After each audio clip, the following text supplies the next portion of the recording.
No. No. You cannot make me talk about it. Okay, fine. I will. Hello everyone and welcome to Dueling with Dancer, and today we're talking all things episode 3 of the Cardfight Vanguard Divinez Deluxe arc. Finals. And what an episode this was. Yes, my girl Meiri lost, but she was fantastic throughout this episode, so that's what we're going to talk about. Now then, one thing I wish they did slightly differently was give Meiri a set of stronger opponents during the qualifying stages. As in hindsight, we now know how strong Ruka truly is, and Michiru defeated her. One big emphasis going into this fight was how both competitors were undefeated going in. But with Ruka now besting Kagetsu, who we all presume to be the best fighter across Group A, B and C, it now leaves the impression that yes, Meiri is awesome and undefeated, but she had an easier ride when compared to Michiru.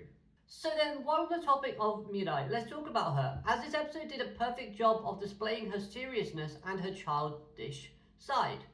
Seeing her interact with Danji was perfect. I love seeing how playful and stubborn at the same time she can be. She was childish, yes, and this is nice to see as her character has a lot of pressure, a lot of responsibility on her shoulders.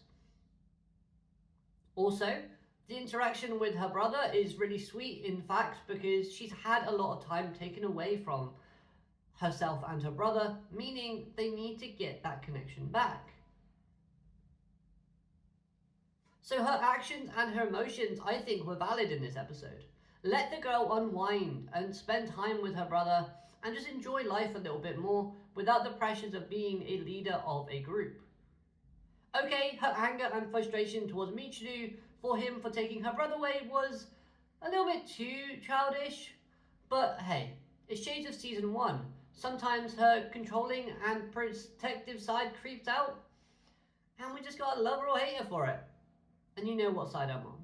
Also, her little tantrum after losing was justified, as of course she wanted to win, and of course she would be frustrated losing to anybody, especially to Michiru, but she does show a range of emotions within this episode, like respect, determination, drive, passion, jealousy, and of course, kindness.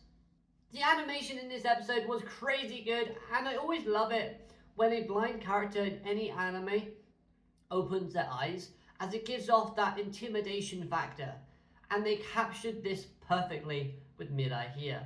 They always do it with her, but this one was top notch.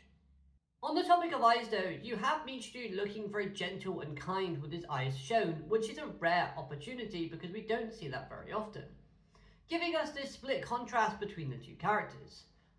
I found myself thinking, well, Michiru looks like a male idol, / a completely different person when his eyes are being shown and his hair sort of like flipped backwards. He looked stunning.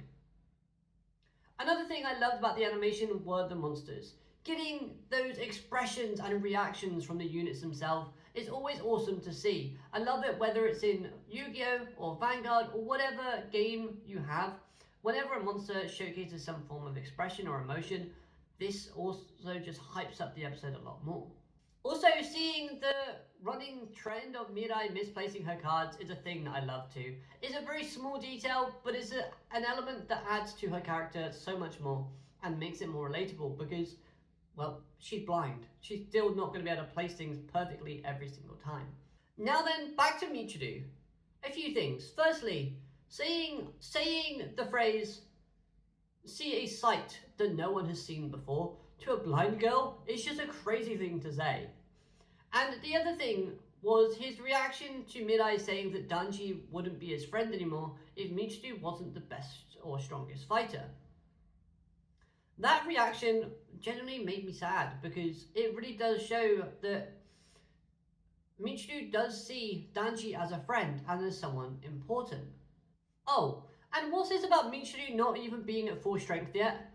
Like, he's already way too overpowered as it is, so how is he going to get stronger? Granted, that line was said before the Meiri fight, so maybe he's now at his peak during this fight, but at the same time, if he's still going to grow against Akina, or whoever else he faces, that's frightening. Now, the show is still not giving us that Danji and Yu interaction, as the two have interactions with other people within this episode. Yu talks to Laika, and that was a fun talk, seeing them kind of re-spark their rivalry, but respecting that they're each on their own path. This was a wholesome segment. The part where Yu said that he hates cross-dressing though was kind of funny, but he does love fashion, and we know this because obviously that's what he's studying abroad now. Now, I don't know how I haven't managed to connect the dots yet, but Yu said he hates being dressed up, but he loved to, or dare I say, overdress his units.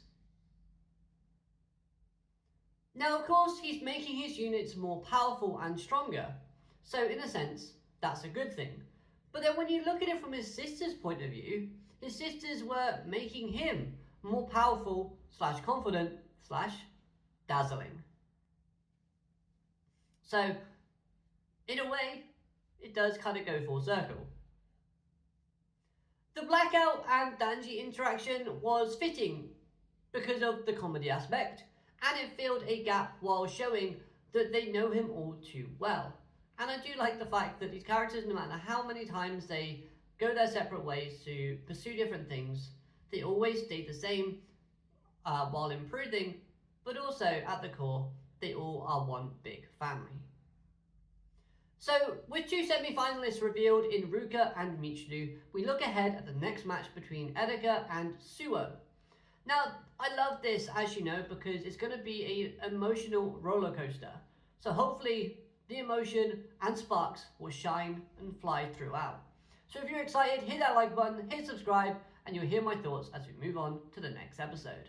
Have a great day, alligator, matane, goodbye.